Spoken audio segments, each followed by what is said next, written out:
A pandemia acelerou a chegada do futuro, mas, de qualquer forma, ele já estava próximo.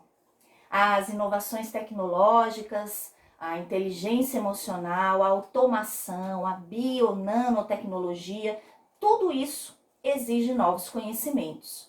Um estudo de 2016 estima que 65% das crianças que estão hoje no ensino fundamental terão empregos que nem existem ainda. Esse estudo foi divulgado em relatório do Fórum Econômico Mundial, que também prevê que até 2025 a automação e a divisão do trabalho entre humanos e máquinas fecharão 85 milhões de empregos no mundo, em empresas de médio e grande porte em 15 setores e 26 economias, incluindo o Brasil. O Fórum apontou também no relatório de 2019 quais seriam as 10 habilidades do profissional do futuro. Então, quais são essas habilidades que as crianças e jovens precisam desenvolver hoje para garantir o seu futuro profissional? E o que isso tem a ver com o ensino das artes? Eu sou Luciana Comini e te convido a pensar sobre esse tema comigo.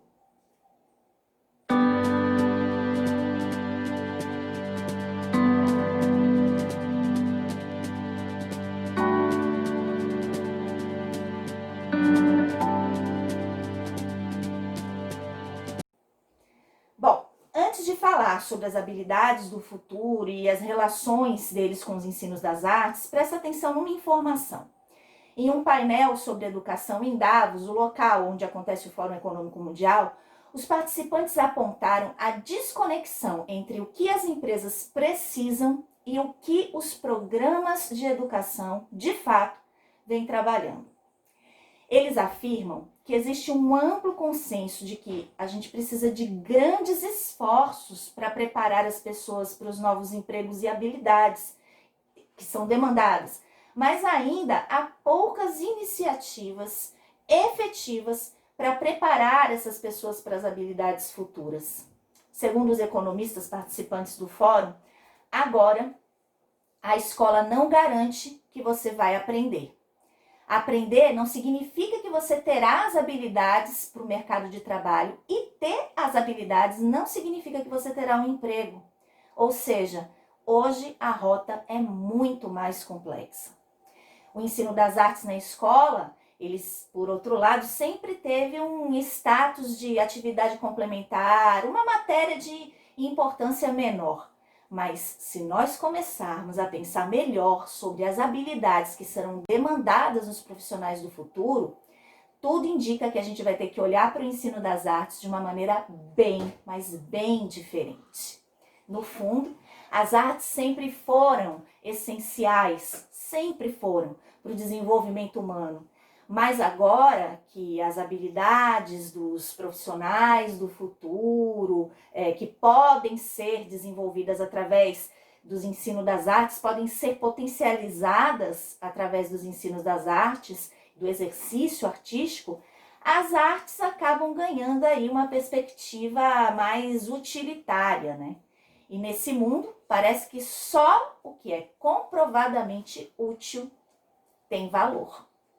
As artes são um meio de expressão subjetiva e a nossa capacidade de criar infinitas narrativas e de se comunicar com as mais variadas ferramentas, seja um pincel, a argila, o nosso próprio corpo, é isso que faz de nós humanos.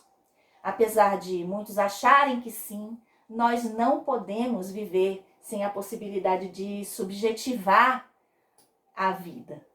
Mas é possível também ser objetivo no que diz respeito à importância das artes na educação. Por exemplo, a frase a seguir já é senso comum.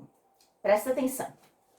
O estudo da arte é importante porque auxilia no desenvolvimento de diversas habilidades, dentre elas foco e concentração, criatividade, disciplina, percepção, senso crítico, improvisação, comunicação, integração social, imaginação. Então, a gente vai saber agora quais são as habilidades do profissional do futuro, lá do relatório do Fórum Econômico Mundial, e como é que a gente pode desenvolvê-las através do ensino das artes. Eu vou dar aqui alguns exemplos direcionados ao ensino do teatro, que é a minha área, a minha especialidade, junto com o meu grupo, o TECA. Mas eu tenho certeza que outras modalidades artísticas poderão oferecer benefícios semelhantes. Bom, então vamos começar pela habilidade mais óbvia, né? A criatividade. Bom, a criatividade a gente trabalha nas aulas de teatro, não só a criatividade intelectual, mas a criatividade corporal. Assim, através dos exercícios, as dinâmicas, os exercícios da sala de aula, a gente pode experimentar várias maneiras de andar, de mexer os braços, as pernas, várias formas de se relacionar com o nosso corpo. E isso abre um leque de possibilidades enorme no que diz respeito à expressividade, tanto a expressividade verbal como também a física, a corporal. Bom, o que vai culminar aí numa outra habilidade que também é muito apreciada, que é a flexibilidade cognitiva. Eles usam exatamente esse termo, flexibilidade cognitiva, que a gente pode traduzir mais ou menos como pensar fora da caixa. Criar soluções inventivas quando acontecem imprevistos. E é exatamente isso que a gente trabalha o tempo todo em sala de aula, numa aula de teatro, por exemplo. E aí, quando a gente fala também em criar e apresentar soluções quando aparecem imprevistos, a gente vai acabar falando de uma outra habilidade muito, muito importante que tem a ver com o saber improvisar. O treinamento com a improvisação é excelente para treinar a gente a desenvolver melhor a nossa prontidão, o nosso pensamento rápido. E isso também tem uma relação com uma outra habilidade que também é citada lá no relatório de Davos, que é a capacidade de resolução de problemas, a capacidade de se resolver problemas complexos. Numa improvisação, podem ser propostos problemas e conflitos em que os participantes são levados de uma maneira rápida e criativa e inventiva, a tentar resolver. E isso também vai levar a aumentar a nossa capacidade de julgamento e tomada de decisões, que também é uma outra habilidade citada lá no relatório. O teatro, gente, é uma arte colaborativa. Então, uma cena, uma peça de teatro, um espetáculo, ele só funciona se todos os elementos dessa grande engrenagem estiver funcionando de maneira satisfatória. Então, é um tipo de trabalho que exige muita colaboração e espírito de equipe.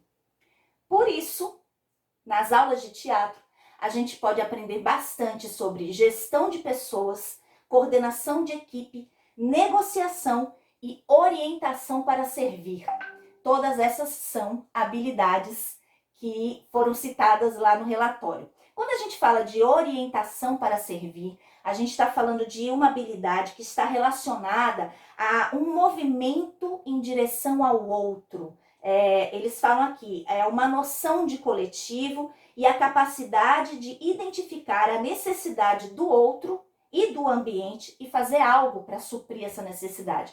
A gente está falando basicamente de empatia. E quando a gente trabalha, por exemplo, as narrativas no teatro e o próprio exercício de interpretar um personagem, a gente está exercitando a nossa empatia. A gente está conseguindo ver o mundo pelo olhar de uma outra pessoa, mesmo que essa pessoa seja fictícia, no caso, um personagem. Mas é um exercício que a gente também faz muito nas aulas de teatro. As narrativas, elas ajudam na construção de um pensamento crítico também, né? E no desenvolvimento também de uma das habilidades mais requisitadas, que serão requisitadas nos profissionais de futuro, que é a inteligência emocional. As artes nos ajudam a subjetivizar a vida e a lidar com os nossos sentimentos, qualquer tipo de arte. E com teatro não seria diferente. A gente, num processo de criação e nos exercícios propostos em sala de aula, a gente está com certeza fazendo um exercício de autoconhecimento muito grande. E quando a gente faz um exercício de autoconhecimento e a gente olha para dentro para poder entender o outro, a gente está aprendendo a lidar com os nossos sentimentos e com as nossas emoções. Bom, gente, agora, no presente, nós estamos precisando muito de arte para ressignificar tudo isso que a gente está vivendo, toda essa loucura que a gente está vivendo. No futuro, a gente vai precisar da arte para configurar um mundo novo. Afinal, é muito mais difícil automatizar funções que envolvam o pensamento criativo e a inteligência socioemocional. Mas, como a gente aqui do TECA acredita que a arte vai muito além dessa perspectiva utilitária, a gente espera que o futuro, com essas habilidades desenvolvidas através das artes, ele possa nos trazer mais sensibilidade, mais humanidade e mais empatia. A arte cura, a arte salva, a arte salvará. Se você gostou desse vídeo, curta, comenta, compartilha, siga a gente nas redes sociais, no YouTube, nas outras redes. A gente vai continuar por aqui, espalhando arte e muito afeto.